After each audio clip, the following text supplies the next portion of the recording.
C'est au sommet des escaliers qui mènent à la plage de Nonza que les membres de Nadione ont fixé rendez-vous à la presse.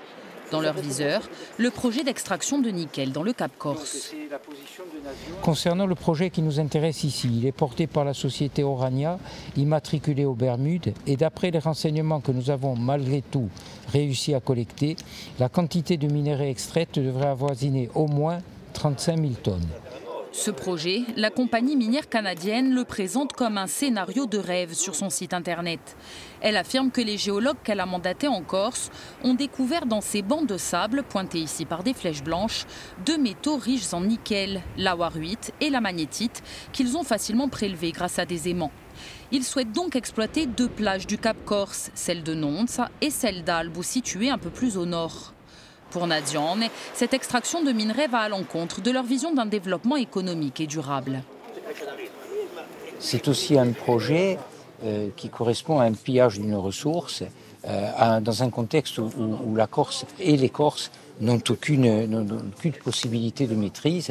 Et en même temps, il est certain que nous nous mobiliserons de manière importante si ce projet devait avancer dans ces conditions.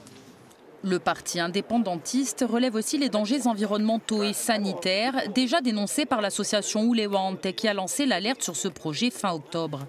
Car si la société minière affirme qu'il n'y a aucun danger à exploiter les minerais sur ces plages et qu'aucun produit chimique ne sera utilisé pour les récupérer, les plages de Nonza et Albo sont répertoriées comme des lieux à risque d'amiante environnemental très élevé sur le site du BRGM, infoterre.com.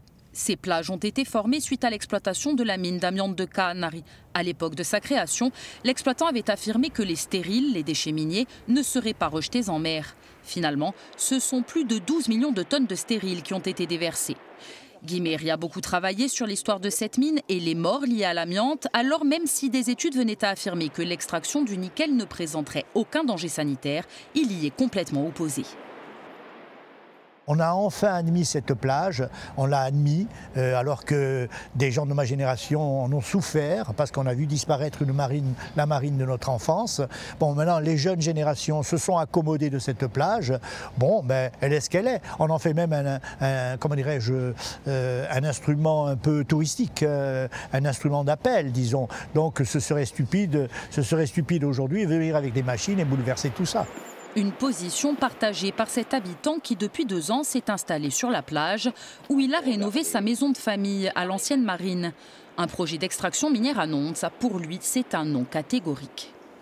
J'avais déjà pris les devants quand j'ai redonné vie à cette marine pour en faire un lieu de mémoire et d'art.